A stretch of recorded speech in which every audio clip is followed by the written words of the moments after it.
This is Freemasonry and the media. So if you have a look at the truckers' convoy that everybody was so excited about, all these freedom fighters.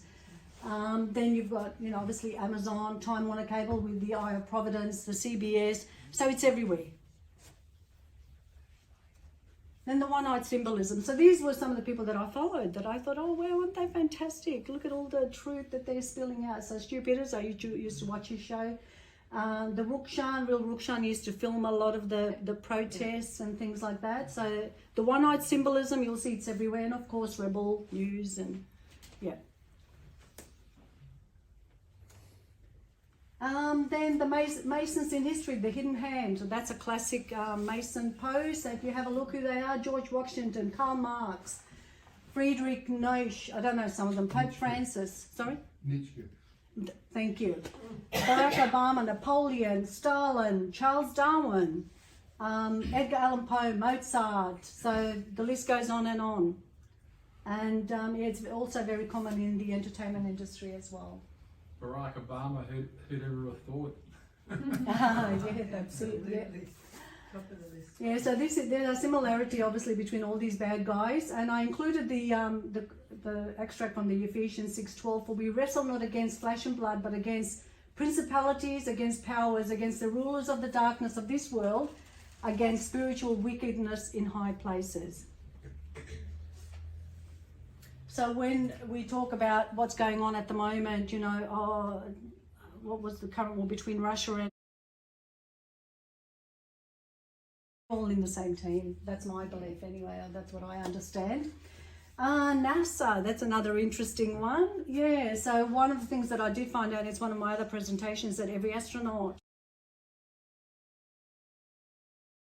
had to be a Mason. How interesting. And landing on runway 33, just for a change, eh? But you have a look at some of the hand symbolism that they use. You'll see it across the media, presidents, you name it. So this was the opening of the Olympic ceremony in London in 2012. So the extract from the New World Order, and again this book was written in 1989. The New World Order will include changes in the family. Homosexual marriages will be legalized. Parents will not be allowed to raise their children. The state will. All women will be employed by the state and not allowed to be homemakers. Divorce will become exceedingly easy and monogamous marriage will be slowly phased out. The workplace, the government will become the owner of all the factors of production. Private ownership of property will be outlawed. Religion will be outlawed and believers will be either eliminated or imprisoned. There will be a new religion. The worship of man and his mind, all will believe in the new religion. Now, some of these has already come true, particularly in relation to the family, from some of the things that I've seen. But an interesting video to watch is What is the New World Order by Jeremy Lee. He's an Aussie that did some presentation, I think back in 1990 something. Really, really worthwhile watching that one as well. Fascinating how long this stuff has been going on. And this was another extract. So this is just Freemasonry in the movie. So in the Hackers one, he talks about the New World Order and then how they will be the only ones that know and the rest of the cattle will be left out of the loop. That was in 1995. Yes.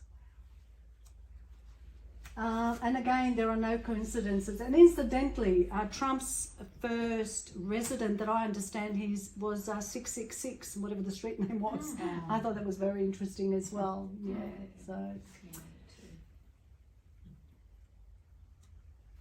And again, another one from Manly P. Hall. When the human race learns to read the language of symbolism, a great veil will fall from the eyes of men. And I thought that was very appropriate. This is just an extract from some of the books. Technology. So it's interesting how many of us use some of these and we had no idea, absolutely no idea. And I think it was one of I can't remember who said signs and symbols rule the world, not words nor laws. But anyway, it just gives you an idea of the links between everything that they control and the things that we use. We just use without even thinking about it, where it comes from or what it means. This was the US $1 note, because obviously the US has been the base currency, I think, for quite some time now. I just thought it was interesting that everything there relates to 13. So 13 stripes on the flag, 13 steps on the pyramid, 13 letters in the Latin above, 13 letters in E pluribus unum, 13 stars above the eagle, 13 plumes of feathers on each span of the eagle's wing, 13 bars on that shield, 13 leaves on the olive branch, 13 fruits, and if you look closely, 13 arrows. And for minorities, the 13th Amendment. So again, when I start putting all these pieces together, I come to realize that nothing happens by coincidence or by accident.